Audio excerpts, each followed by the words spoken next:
ایک نئی ڈھال، یہ صرف لفظ نہیں بلکہ حفاظت اور تحفظ کا ایک احساس ہے۔ اور آج ہم بات کرنے والے ہیں پاکستان کے ایک ایسے ہی قانون کی جو ٹھیک یہی تحفظ دینے کا وعدہ کرتا ہے۔ تو آئیے ذرا دیکھتے ہیں کہ آخر یہ قانونی ڈھال ہے کیا اور یہ کام کیسے کرتی ہے۔ تو سب سے پہلے آئیے اس حقیقت پر غور کرتے ہیں۔ پاکستان بیورو آف اسٹیٹسٹکس کے مطابق ہر 3 میں سے ایک خاتون کو گھریلو تشدد کا سامنا کرنا پڑتا ہے۔ سوچئے، ہر 3 میں سے ایک، یہ صرف ایک عدد نہیں ہے بلکہ ہمارے معاشرے کی ایک تلخ، ایک خاموش حقیقت ہے، اور ایسی حقیقت جس کا سامنا نہ جانے کتنے لوگ روز کرتے ہیں۔ اسی مسئلے سے نمٹنے کے لیے یہ قانون بنایا گیا ہے۔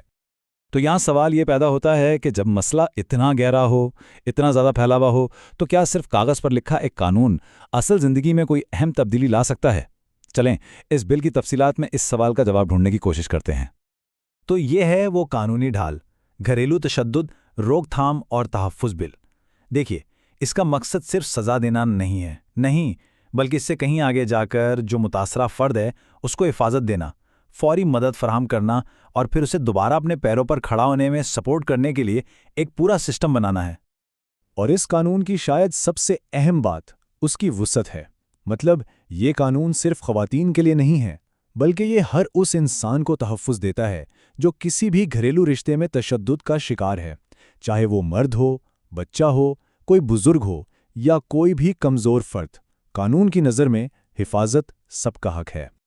اب آتے ہیں اس اہم بات پر کہ یہ بل گھریلو تشدد یا ڈومیسٹک وائلنس کو آخر ڈیفائن کیسے کرتا ہے، اور یہ سمجھنا اس لیے بہت ضروری ہے کیونکہ اس قانون کے مطابق تشدد کا مطلب صرف مار پیٹ یا جسمانی زخم نہیں ہے۔ تو پھر قانون کی نظر میں گھریلو تشدد میں آخر کیا کیا شامل ہے؟ یہ بل اس چیز کو بہت واضح کرتا ہے اور اس کی کئی قسمیں بتاتا ہے تاکہ کوئی کنفیوژن نہ رہے۔ سب سے پہلے ظاہر ہے جسمانی تشدد۔ اسے پہچاننا سب سے آسان ہوتا ہے۔ کوئی بھی ایسا کام، چاہے وہ ایک تھپڑ ہو یا کوئی بڑا حملہ جس سے جسمانی تکلیف ہو یا چوٹ لگے، وہ اس کیٹیگری میں آتا ہے۔ پھر آتا ہے جنسی تشدد۔ اس میں ہر وہ جنسی حرکت شامل ہے جو کسی کی عزت نفس کو ٹھیس پہنچائے، اس کی تذلیل کرے اور اس کے وقار کے خلاف ہو۔ یعنی یہ صرف ایک جسمانی فعل نہیں بلکہ کسی کے وقار پر سیدھا حملہ ہے۔ اور اب آتی ہے ایک بہت ہی اہم چیز جسے اکثر نظر انداز کر دیا جاتا ہے، معاشی تشدد۔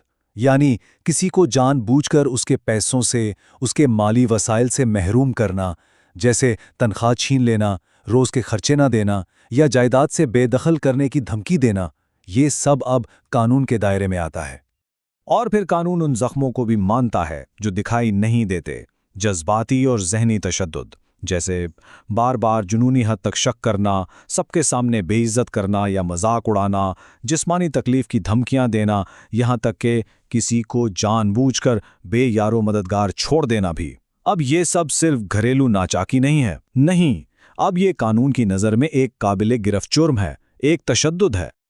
اچھا، تو اب جب ہم نے تشدد کی الگ الگ قسموں کو سمجھ لیا ہے تو اگلا سوال یہ ہے کہ اگر کوئی اس کا شکار ہو تو اس کے لیے مدد حاصل کرنے کا عملی طریقہ کیا ہے؟ یہ قانون کیا راستہ دکھاتا ہے؟ یہ پورا قانونی پروسیس، اس میں سب سے اہم چیز ہے سپیڈ۔ دیکھیں، درخواست فائل ہونے کے صرف 7 دن کے اندر پہلی سماعت اور پورے کیس کا فیصلہ 90 دن کے اندر۔ مقصد یہ ہے کہ انصاف میں دیر نہ ہو، اور اس دوران عدالت فوری طور پر انٹرم آرڈرز یعنی عارضی حکم بھی دے سکتی ہے تاکہ متاثرہ شخص کو فوراً حفاظت مل سکے۔ ٹھیک ہے، لیکن جب ہم تحفظ یا ریلیف کی بات کرتے ہیں تو اس کا اصل میں مطلب کیا ہے؟ یعنی عدالت متاثرہ فرد کی مدد کے لیے پریکٹیکل طور پر کیا کر سکتی ہے؟ اس قانون کی اصل طاقت انہی کورٹ آرڈرز میں ہے۔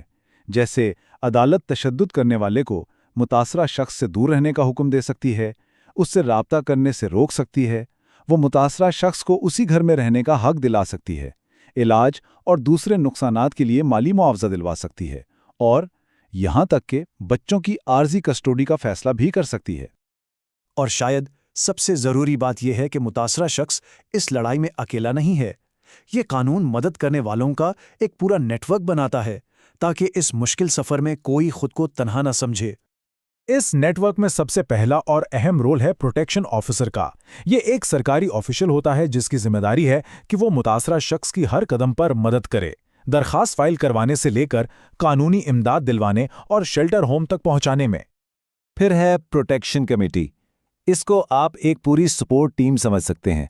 اس میں سماجی کارکن، ڈاکٹرز، لائرز اور پولیس سب شامل ہوتے ہیں تاکہ متاثرہ شخص کو ہر قسم کی مدد مل سکے، میڈیکل بھی، لیگل بھی اور سائیکولوجیکل بھی۔ اور آخر میں آتے ہیں سروس پرووائیڈرز، یعنی سرکاری ادارے یا رجسٹرڈ NGOز جو اصل میں زمین پر کام کرتے ہیں، جیسے پناہ گاہیں چلانا، میڈیکل ہیلپ دینا یا قانونی مشورے دینا۔ یہ اس پورے سسٹم کا ایکشن آرم ہے جو اصل کام کرتے ہیں۔ تو حفاظت اور مدد تو ٹھیک ہے، لیکن اکاؤنٹیبلٹی کا کیا؟ یہ قانون اس بات کو بھی یقینی بناتا ہے۔ آئیے اب دیکھتے ہیں کہ تشدد کرنے والوں کے لیے اس قانون میں کیا سزا رکھی گئی ہے۔ سزائیں بہت واضح ہیں۔ گھریلو تشدد کے جرم پر 6 مہینے سے 3 سال تک قید اور جرمانہ ہو سکتا ہے، لیکن اس میں ایک خاص بات ہے۔ اگر کوئی عدالت کے پروٹیکشن آرڈر کی خلاف ورزی کرتا ہے تو اس پر جو جرمانہ لگے گا وہ سیدھا متاثرہ شخص کو دیا جائے گا۔ یہ ایک قسم کی فوری تلافی ہے۔ تو آخر میں ہم یہ کہہ سکتے ہیں کہ ہاں، یہ قانون یقیناً ایک مضبوط ڈھال ہے، لیکن ہر ڈھال کو اٹھانے کے لیے ایک ہاتھ چاہیے ہوتا ہے۔ اس قانون کی اصل طاقت اور کامیابی اس کے نفاذ، لوگوں میں اس کی آگاہی اور اس بات پر ڈیپینڈ کرتی ہے کہ ہمارا معاشرہ اسے کیسے قبول کرتا ہے۔